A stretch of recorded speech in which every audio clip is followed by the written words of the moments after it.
नमस्कार, प्रखर राजपूत को देख रहे हैं आप और आज तारीख 31 अगस्त साल 2025 और इजराइल, फिलिस्तीन, लेबनान समेत पूरी दुनिया की खबरों के साथ एक बार फिर से आपके सामने हाजिर हुआ हूं। इस वीडियो में आपको बताएंगे कैसे यमन ने अब एक नई कसम खाई है और इस कसम से इजराइल को कितना नुकसान होगा ये आप जानेंगे। तो जानने के बाद आज आप हैरान हो जाएंगे। और साथ ही 5 इजरायली सैनिकों को हमास ने फिर से बंधक बना लिया है। अब इसके क्या कॉन्सिक्वेंसेस होंगे और मोसाद इसको लेके क्या करने वाला है, यह भी एक अहम खबर है। वहीं डोनाल्ड ट्रंप की तबीयत को लेकर भी एक बड़ा मसला निकल के सामने आया है। कुछ लोग कुछ और कह रहे हैं, कुछ लोग कुछ और कह रहे हैं। असली कहानी क्या है इसके बारे में भी अभी हम डिटेल में एनालिसिस करेंगे। और साथ ही ईरान ने एक बड़ा ऑपरेशन लॉन्च किया और इस ऑपरेशन में 13 लोगों को मार दिया है और साथ ही 8 के करीब ऐसे हैं जिनको पकड़ लिया ईरान ने। क्या ऑपरेशन था और कौन से दूसरे देश में घुस के इस ऑपरेशन को किया ईरान ने, इसके बारे में भी आपको पता चलेगा। इस वजह से वीडियो को लास्ट तक जरूर देखिएगा।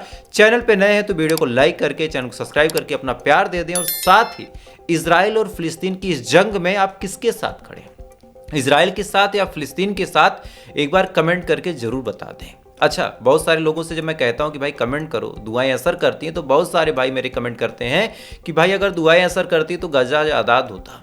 लेकिन आज कुछ ऐसी अपडेट दूंगा जिसके बाद आपको पता चलेगा कि नहीं, दुआओं में सच में ताकत होती है।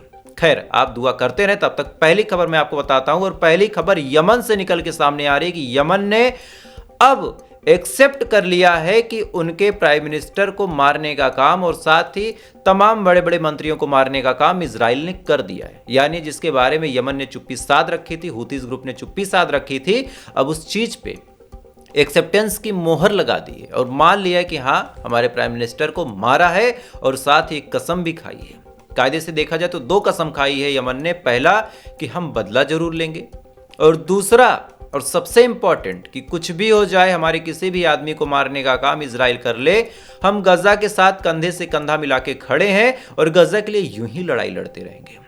यानी हूतीज ग्रुप के जज्बे में कोई कमी नहीं आई है, उनको नुकसान बड़ा हुआ है, लेकिन इसके बावजूद वो गजा के लिए खड़े थे और उनका दावा है, उनका खुद का कहना है कि हम गजा के लिए खड़े हैं। खैर, इधर जब एक्सेप्ट कर लिया और साथ ही अब बदला लेने की बात भी कर दी तो इजराइल के अंदर थरथराहट का माहौल है।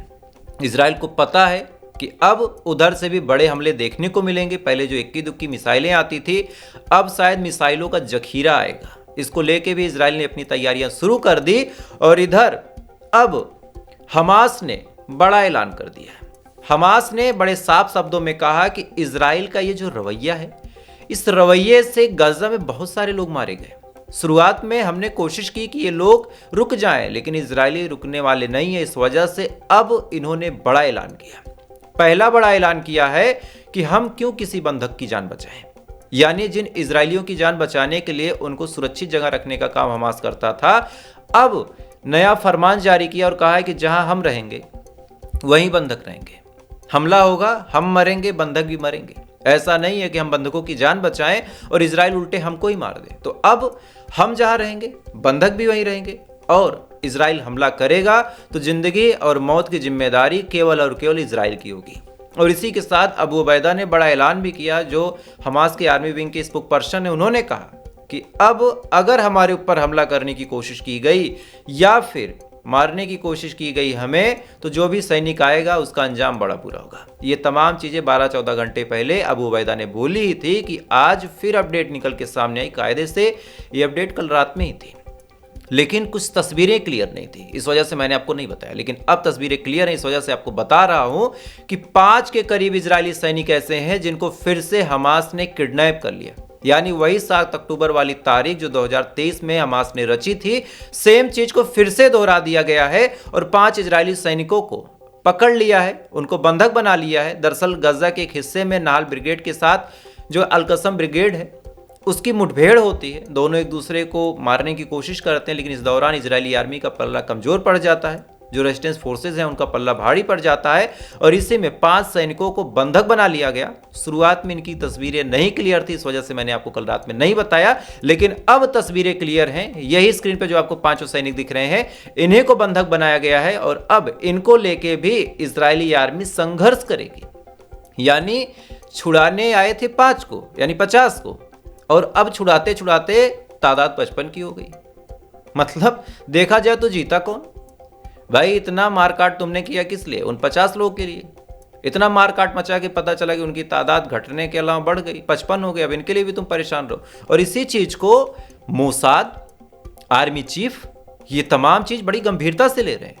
आज मोसाद के जो आर्मी चीफ है, मोसाद के जो चीफ है और साथ ही नेशनल सिक्योरिटी एडवाइजर, ये तीनों लोग नेतन्याहू के लिए मिलेंगे। क्या मामला, आपको डिटेल में समझाता हूं। दरअसल जब से नेतन्याहू ने अपना ये अड़ियल रुख अपनाया है, बातचीत करने से साफ इनकार कर दिया है, और इधर अबू उबैदा ने बड़ा साफ कह दिया कि अब बंधक और हमारे लड़ाके एक साथ रहेंगे, तब मोसाद के जो चीफ हैं जिनका नाम है डेविड वार्निया, साथ ही आईडीएफ के जो चीफ हैं एयाल जमीर, और साथ ही नेशनल सिक्योरिटी एडवाइजर यानी एनएसए जो है हानी गबी, इन तीनों ने सीधा सीधा कहा है कि भाई हम बातचीत करेंगे, ये तरीका सही नहीं है, हमारे लोग मारे जाएंगे, हमारे जो अपने बंधक हैं उनकी जान को खतरा है, कब तक ऐसे अड़ियल रुख पे हम खड़े रहेंगे। और साथ ही अब इन्होंने कहा है कि हम नेतन्याहू से बोलेंगे कि भाई सीज फायर के लिए बातचीत करो। यानी अब अभी जो मैंने थोड़ी देर पहले कहा था कि दुआओं की ताकत क्या है, ये दुआओं की ताकत है कि आज मोसाद का चीफ, आज आईडीएफ का चीफ, आज एनएसए, ये तीनों एक तरह से मोर्चा खोल रहे हैं। ये तीनों एक तरह से अपनी बात को नेतन्याहू की बात के ऊपर रखने की कोशिश कर रहे हैं। यानी अब इजराइल की जो सरकार है उसके अंदर भी सारी चीजें ठीक नहीं है। आर्मी अलग भग रही है, मोसाद अलग भग रहा, इधर नेशनल सिक्योरिटी एडवाइजर अलग कुछ बात बोल रहे हैं। तो ये चीजें पता करती हैं और ये चीजें साफ बताती हैं कि कैसे नेतन्याहू एक फेल प्रधानमंत्री हैं इजराइल के।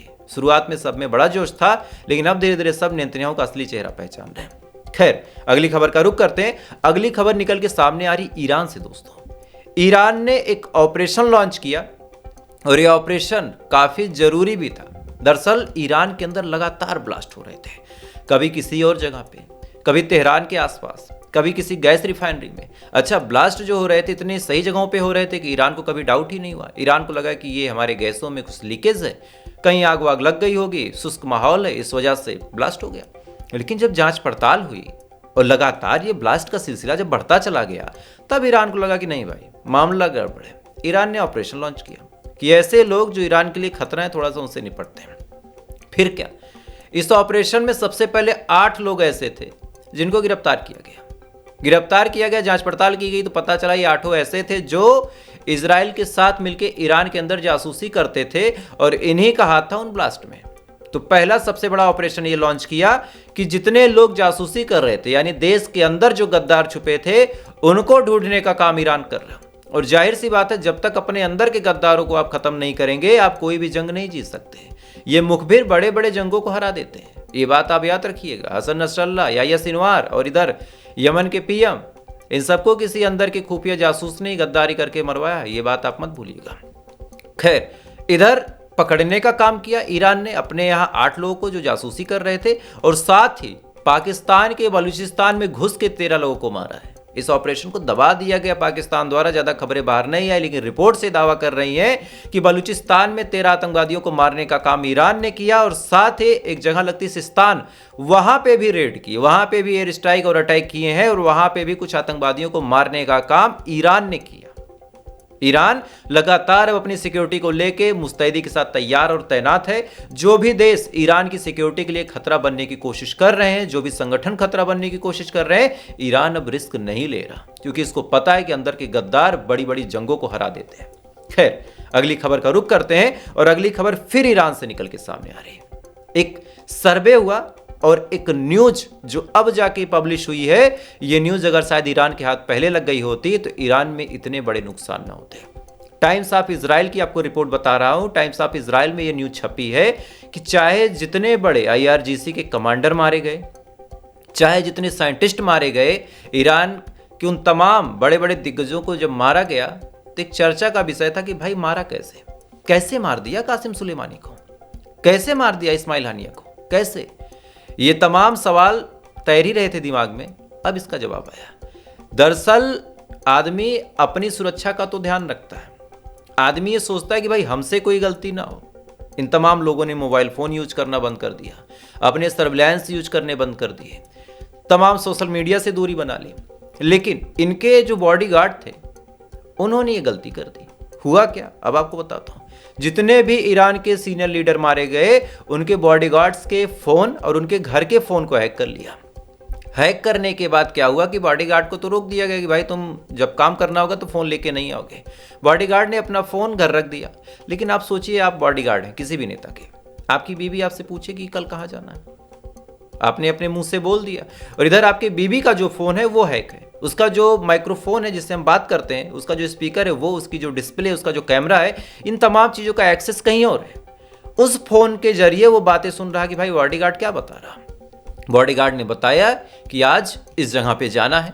उसके बाद ये जानकारी मोसाद तक पहुंच जाती थी, मोसाद से ये जानकारी आईडीएफ तक पहुंच जाती थी। उसके बाद पैसे वैसे दे के सिस्टम बना के एनी हाउ IRGC के कमांडर को मारा गया, बड़े बड़े साइंटिस्ट को मारा गया, और ये तमाम चीज़ें बॉडीगार्ड्स के फ़ोन को हैक करके किया गया। इधर ये तमाम पॉलिटिशियन या फिर जो IRGC के कमांडर्स थे, इन्होंने अपनी साइड से तमाम गलतियों को अवॉइड किया, लेकिन शायद इतना दूर तक ये सोच ही नहीं पाए कि इजराइल की जो मोसाद एजेंसी है कहाँ कहाँ घुस सकती है। और ये बात आपको मानना पड़ेगा कि मोसाद एजेंसी जब काम करती है तो पूरी दुनिया उस एजेंसी का लोहा मानती है। जो बात फैक्ट है वो आपको माननी पड़ेगी। खैर, इस वजह से ईरान के बड़े बड़े कमांडर्स को मारा गया, और अब इसको लेके ईरान काफ़ी सख्त है। सख्त होने के साथ साथ इस पे जांच बैठा रहा है। तब तक अगली खबर का रुख करते हैं। अगली खबर निकल के सामने आ रही भारत से। भारत में एक अजब ही दौर चल रहा। ये दौर इस वजह से अजब है कि अब भारत की जो बढ़ती ताकत है उसको देख के पूरी दुनिया हिल जा रही है। देखिए, बहुत सारे मेरे भाई बहन हैं जो इसी फील्ड में काम करते हैं न्यूज़ में। आपको मोदी पसंद है, आपको राहुल गांधी पसंद, हमारे देश का मामला है। ओवैसी साहब की आप बात याद रखिएगा कि हमारे आपस में राजनीतिक मतभेद हो सकते हैं, लेकिन दुश्मन के सामने हम सब एक साथ खड़े हैं। और सेम चीज़ आप समझिएगा, ये मामला हमारे देश का है। अमेरिका मोदी पे टैरिफ नहीं लगा रहा, अमेरिका भारत पे टैरिफ लगा रहा है। और इसको लेके अब भारत ने जो कुछ किया है उसको देख के अमेरिका के जो राष्ट्रपति है डोनाल्ड ट्रंप वैसे भी हॉस्पिटल में है, शायद हार्ट अटैक आ जाए। क्यों, अब आप खबर जानिए। आज यूक्रेन के राष्ट्रपति जेलेस्की ने फोन कर दिया, फोन करके बातचीत करनी शुरू की और कहा कि भाई कुछ तो उपाय इलाज बताओ, रशिया आपका दोस्त है, कुछ उससे पूछो। मोदी ने कहा यार ठीक है, देखते हैं, बातचीत करते हैं, समझने की कोशिश करते हैं, तुम तो अमेरिका वाले थे ना, हमसे क्यों बात कर रहे हो। जेलेस्की ने कहा अब साहब गलती हो गई, कुछ देखो, जुगाड़ बनाओ यार, ये पुतिन के नाम पे मुझको फंसा दिया गया, मैं लड़ना नहीं चाहता था। अब क्या हुआ कि जेलेस्की का फोन रख दिया और कहा कि ठीक है भाई, हम तुम्हारे साथ खड़े, तुम्हारी मदद करेंगे। थोड़ी देर बाद पुतिन से बातचीत हुई। पुतिन ने कहा कि अच्छा ऐसी बात है, रुकिए मैं मदद करता हूँ। पुतिन ने कहा कि आपके ऊपर टैरिफ वैरिफ लगाया अमेरिका ने ना, मैं दिसंबर में आ रहा हूँ आपके देश, और वहाँ आके बातचीत करेंगे, आपकी एक कप चाय पियेंगे, भारत की एक कप चाय पियेंगे, भारत की संस्कृति देखेंगे। तो एक तरफ जेलेस्की का भी फोन आ गया, दूसरी तरफ पुतिन का भी फोन आ गया। ये तमाम चीजें मोदी के पास नहीं आई, ये चीजें भारत के पास आई। इस बात को याद रखिएगा, भारत की ऐसी एक तरह से छवि बनती जा रही है, और ये चीजें डोनाल्ड ट्रंप देख के बर्दाश्त कर पाएगा कि हमने तो जंग रुकवाने के नाम पे भारत को धमकी दे दी, और इधर भारत है कि दोनों देशों को अपने पास बुला लिया, मेरी क्या इज्जत रह गई। और यही वजह है कि भाई साहब हॉस्पिटल में पड़े हैं। अभी खबर निकल के सामने है कि थोड़ा सा ठीक है, गोल्फ वोल्फ खेल रहे हैं, लेकिन ये सच में ठीक है या फिर PR टीम का खेल है, ये तो आप भी जान सकते हैं कि आदमी के हाथ में भी कुछ काला हुआ था, इसके बारे में मैंने आपको बताया था। और साथ ही उम्र हो ही चुकी है, और इतना टेंशन भाई साहब बर्दाश्त नहीं कर पा रहे। नोबेल पीस प्राइज चाहिए, इधर भारत झुकने को तैयार नहीं, इधर इजराइल रुकने को तैयार नहीं, फिलिस्तीन में कोई हार नहीं मान रहा, परेशान है। खैर, अगली खबर का रुख करते हैं। अगली खबर फिर इजराइल से निकल के सामने आ रही। इजराइल की मुसीबतें लगातार बढ़ती चली जा रही हैं, चूंकि डेनमार्क ने अब फिर से इनके ऊपर सेंसस का ऐलान किया है। सेंसस का ऐलान करने के बाद कहा कि हम अपने सेंसस तब तक नहीं हटाएंगे जब तक इजराइल 2 स्टेट पॉलिसी का समर्थन नहीं कर देता, यानी फिलिस्तीन अलग अलग, इजराइल अलग अलग। जब तक ये नाटक बंद नहीं होगा, डेनमार्क के साथ इजराइल की कोई डील नहीं हो पाएगी। इधर डेनमार्क ने सेंसस लगाया ही था कि इधर फिर स्पेन भड़क गया अमेरिका के ऊपर, चूंकि फिलिस्तीनी अथॉरिटी का वीजा रोकने का काम अमेरिका ने किया, और उसको लेकर अब स्पेन भड़क गया। उसने कहा कि ये सब नाइंसाफी है, ये मत करो, आज तुम सत्ता में हो, कल कोई और होगा और तुम्हारे देश के लिए मुसीबतें बढ़ जाएंगी। तो एक तरफ डेनमार्क, एक तरफ स्पेन, इधर अलग अलग और देश। फ्रांस ने कह दिया कि हम एम्बेसी खोलेंगे, इधर 50 लोगों को छुड़ाने की बात हो रही थी, 55 बंधक बन गए। ये तमाम चीजें इजराइल के लिए मुसीबत है। सबसे बड़ी मुसीबत नेतन्याहू के लिए है, चूंकि नेतन्याहू के खिलाफ इजराइल की आर्मी के चीफ भी हो गए हैं, मोसाद का जो चीफ है वो भी हो गया है, डेबियल कार्निया, और साथ ही NSA नेशनल सिक्योरिटी एडवाइजर एक बहुत बड़ी पोस्ट होती है, वो भी अब खिलाफ हो गए, जिनका नाम है हानेगरी। ये तीनों ही लोग खिलाफ हैं। सबको नेतन्याहू की कोई भी नीति पसंद नहीं आ रही और इसको लेके बाकायदा इसी संडे यानी आज मीटिंग होनी है और इसमें कुछ अहम फैसले भी लिए जाएंगे। खैर, अब आपको कुछ खबरें भारत की भी दे देता हूं और एक ही खबर दूंगा, ज़्यादा नहीं, क्योंकि ज़्यादा खबरें, ज़्यादा बवाल, ज़्यादा पॉलिटिक्स में हमें नहीं पढ़ना। लेकिन जो मेन खबर है, असम के जो मुख्यमंत्री हैं उन्होंने कानून पास कर दिया है, एक ऑर्डर दे दिया है कि कोई भी दुर्गा पूजा के पंडाल में बदतमीजी करे, हुड़दंगई करने की कोशिश करे, उस पंडाल पे कुछ पत्थर या फिर कोई और चीज़ फेंकने की कोशिश करे, उसको दूषित करने की कोशिश करे, तो तुरंत देखते ही गोली मार दो। और मैं दिल से बताऊं, मुझे इस फैसले का दिल से स्वागत है, एज ए हिंदू भी, एज ए इंडियन भी, या फिर यूं कहें एज ए इंसान भी। लेकिन थोड़ी सी और तब्दीली इसमें मैं चाहता हूं। ये जो कानून है, ये जो बात इन्होंने बोली, कायदे से पूरे देश में लागू हो जाए, एक शब्द इसमें और जोड़ दिया जाए, बस। ये थोड़ा सा अधूरा है। किसी के भी धर्म स्थल पे कोई भी बदतमीजी करने जाए, चाहे वो मस्जिद के ऊपर झंडा फहराने जाए, चाहे मंदिर में कोई मांस का टुकड़ा फेंकने जाए, दोनों ही सूरत हाल में चौराहे पे गोली मार दी जाए। आप बताइए, गलत कह रहा हूं? किसी के भी धर्म के साथ कोई भी मजाक ना कर पाए। अगर कायदे से, आप यकीन मानिए, इस देश में केवल 2 कानून पास हो जाएं, इस देश की तरक्की हो जाए। पहला कि कोई किसी के धर्म के बारे में गलत बोले, फौरन उसको कम से कम 10 साल की जेल, और किसी के धर्म में कुछ बदतमीजी करे, जैसे कोई दुर्गा पूजा पे कुछ फेंक दे, कोई ताजिया को दूषित करने का काम करे, कोई मंदिर में मांस फेंक दे, कोई मस्जिद में कोई टुकड़ा फेंक दे, ऐसे हाल में फौरन गोली मार दे। इस निंदा का कानून, सजाए मौत हो जाए इस देश में। साथ ही जो लड़कियों के साथ बदतमीजी करते हैं, उनकी इज्जत लूटने का काम करते हैं, उनके साथ भी सेम चीज हो जाए। अगर ये बस 2 कानून इस देश में बन जाए और इसको सही से पालन में लाया जाए, अमल में लाया जाए, इस देश का भला हो जाए। आज हमारे देश की यूथ कहां बिजी है? किसी को हिंदू से डर लगता है, किसी के हिसाब से मुसलमान जो है गजवा हिंद कर लेंगे, किसी को लगता है कि ये जो हिंदू है वो खतरा है, बड़े बड़े चैनल आपको भड़काते हैं। किसी को लगता है कि ये जो मुसलमान है यही इस देश की असली समस्या है, इसमें भी बड़े बड़े चैनल, चाहे इधर का चैनल हो चाहे उधर का चैनल हो, दोनों ही लड़ाते हैं। आप इस बात को याद रखिए। इसीलिए कहता हूं कि ऐसे चैनलों पे भी रोक लगे और साथ ही ऐसे कानून पूरे दुनिया में बने, पूरे देश में बने कि कोई भी किसी धर्म के बारे में उंगली ना उठाए। आप सोचिए, इस देश में कुरान जलाई जाती है, इस देश में गीता की बेहुरमती की जाती है, जबकि पढ़ना किसी को नहीं, बस बोलना है। तो इससे देश नहीं चलता, ठसक से देश नहीं चलता। इस बात को आप याद रखिएगा। इमरान प्रतापगढ़ी साहब ने कहा था। खैर, तो फिलहाल अभी के लिए इतना ही। बाकी थोड़ी देर बाद और भी रिसर्च खबरें आपके सामने आ रही हैं, तो उनका इंतजार कीजिएगा। बाकी वीडियो अच्छा लगा हो और आप मेरे साथ इस खबरों के सिलसिले में शामिल होना चाहते हो, वीडियो को लाइक कर लें, चैनल सब्सक्राइब करके अपना प्यार दे दें। बाकी थोड़ी देर बाद आपसे फिर मुलाकात होगी ऐसी किसी खबर के साथ। तब तक आप अच्छे रहिए, खुश रहिए, अपना ख्याल रखिए, अपने देश का ख्याल रखिए। ऊपर वाला हिफाजत फरमाए।